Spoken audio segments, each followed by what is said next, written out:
राहण्यासाठी आम्हाला जागा पाहिजे म्हणजे पाहिजे। वन जागा आमच्या हक्काची, नाही कोणाच्या बापाची, वन जागा आमच्या हक्काची, नाही कोणाच्या बापाची।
आमची एक समस्या आहे बुवा, आम्हाला राहण्यासाठी जागा नाही आहे। हे आम्ही सरकारने आम्हाला जागा द्यायला पाहिजे।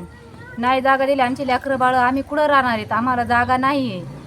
हे सरकारने आम्हाला मंजूर करून जागा द्यायला पाहिजे। आम्ही छोट्याशा एका गावात कमीत कमी 20-25 माणसं राहतोय। बारीक लेकरं बाळं आहेत, आजारी पडतात व हेल्याने आजारी पडतात, त्याच्यामुळं आम्हाला व फॉरेस्टात जागा दिल्या पाहिजे। घरकुलं येतील आणि घरकुलं जरी आले तरी बी आम्हाला जागा नाही आहे बांधायसाठी, त्याच्यामुळं व सरकारने आम्हाला जागा द्यायला पाहिजे।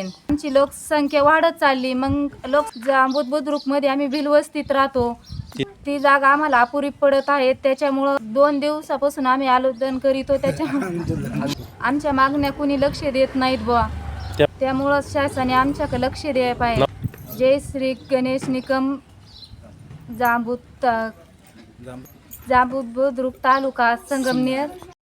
आम्ही संगमनेर तालुक्यात जांबूत गावमध्ये राहतो।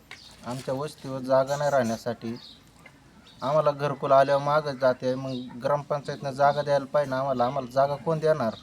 ग्रामपंचायत नाही देणार, मग कोणी देणार? आम्ही तहसील कार्यालयाला जाऊन उपोषण करू शकतो। त्या मूलभूत गरजा ग्रामपंचायत भागू शकत नाही। आमचं ग्रामसभेत आलो का ग्रामसभा होत नाही। आम्ही पिढ्यानपिढ्या भिल्लवस्तीत राहतो, आम्हाला राहण्यासाठी जागा नाही।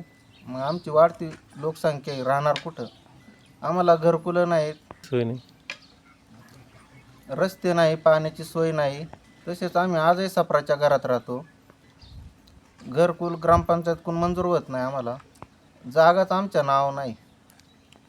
त्याचबरोबर आमची लोकसंख्या वाढत चालली, अपुऱ्या जागेमुळे आम्हाला राहण्यात तिथं अडचण होते। त्यामुळे शासनाने आमचा विचार करावा व आमच्या मागण्या मान्य कराव्यात। बाळू पवार,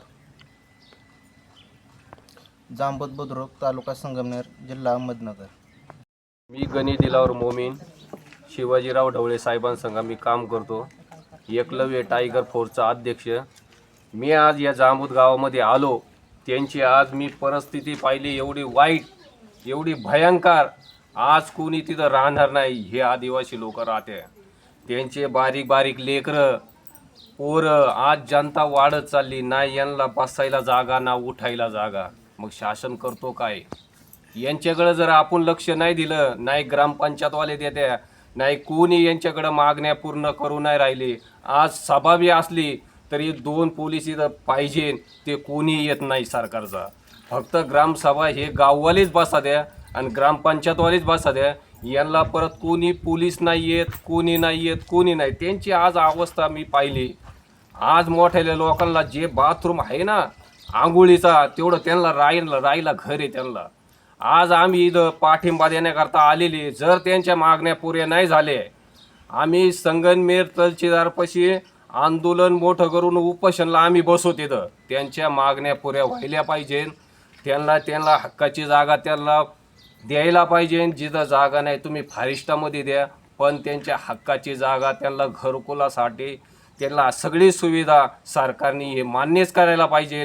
आणि नाही मान्य केले, काळ्या किती दिवस उचलून द्या, 8 दिवसात, 15 दिवसात, महिना जाऊ द्या, पण आम्ही मोठा आंदोलन एवढं मोठं करू, काय लाखांनी तिथं संख्या आम्ही उपस्थित राहू. आणि जर नाही केले त्यांच्या मान्य पुरे, तर आम्ही आंदोलनाला चालू करू. म्हणजे आम्ही या झोपडीमध्ये राहतोय, आम्हाला राहायला जागा नाही. किती वर्षापासून या झोपड्यांनी राहते? मस्त आता 15-16 वर्ष झाले तसं राहतोय. हां. पिढी राहतोय तरी लोक लक्ष देते. पण तुम्हाला नळाची, लाईटीची याची काही सुविधा आहे का? आमचे काय मग बिल्ल भरायला चुकत नाही. आम्हाला घेतोय कोणाक आहे कोणाक नाही पैसे, ते परत नाही दिले का मोकार मग म्हणते बिल तुमचं मीटर उपसून येऊ, हे करू. हातावर पोट भरायचं, पावसा पाण्यात झोपडीत राहायचं. वाघा भीतीचं इथं किती वाघ बिग येते इकडून सरी अडचण, लेकर बाळ रात्रीचं हिंडाते. आणखी शासनाकडून काय सुविधा भेटतात तुम्हाला? आम्हाला काय आमच्या परीने येतच नाही तर काय भेटन आम्हाला. हां. आमच्या परीने येतच नाही शासनाकडून काही, तर काय भेटणार आहे आम्हाला. तुम्ही घरकुलसाठी काही प्रयत्न केले का नाही? तर घरकुलसाठी मस्त प्रयत्न करतो, पण इथं राहायला जागा आहे का? कोपे बांधाय जागा नाही तर घरकुलं कुठं बांधायची? जागा नाव नाही आमच्या. घरकुलं आले तरी ते मागे जाते जागा नसल्यामुळं. तुमचं नाव सांगा. मीराबाई रामचंद्रबाई.